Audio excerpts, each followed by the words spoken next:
View তুলে আমি কুয়াশালে কিতা তুলতাম। একদম রাত্রে ঘুম হয়েছে না, আর সকালবেলায় ঘুমটা লাগছে, বাট টাইম হয়ে গেছে গা, উঠতে বানাইলে হইতো না। আজকে ব্লগটা একটু অন্যরকম হইব। কীরকম হইব মানে কইতে পারতাম না কীরকম হইব, দেখো ব্লগটা তাহলে আই থিঙ্ক বুঝতে পারবা।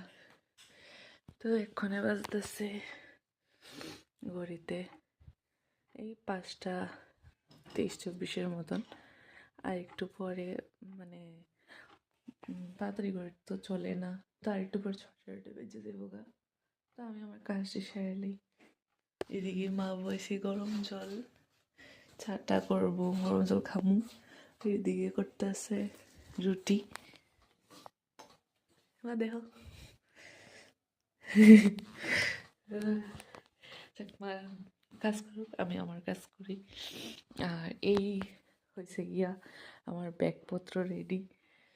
এদিকে আছে কয়টা ব্যাগ, আবার আছে এদিকে ব্যাগপত্র রেডি। এখন এটা দেখে তো বুঝো যাইতেছি কোনোখানে, দেখো সবটা ব্লগ তুলে বুঝতে পারবা। আর আজকে পরে এডিট করার মতন টাইম নেই, এলাকা এরকমভাবে আমি ডাইরেক্ট রেকর্ড করতেছি। এদিকে চা হয়ে গেছে গা, আর রুটি বানানো হয়েছে। চা দিয়ে রুটি খাওয়ার লেগে আর এদিকে গেছে গরম জল, মানে ফ্লাক্স রেডি করতে আসছে। ফ্লাক্সের ভিতরে চা ঢুকিয়ে দিব, কারণ কি আমরা সবাই ঠান্ডার মধ্যে চা খাইতেই লাগবো, আর মানে ভাল লাগে আর কি চা খাইতে, অভ্যাস। তো এই অনেক বেশি পরিমাণে খাওয়া হইব দেখে ফ্লাক্সের মধ্যে নিয়ে নিতেছি আর কি। আর এদিকে আমি ধূপ দেখা এলাইছি, তো এখন ধূপ দেখা এলাইছি, আবার কবে জানি দেখাবো জানি না। তো প্রণাম টনাম করে বাইর হবো। এখন আমি রেডি হয়ে যাবো গা কিছু খাইয়ে সেরা।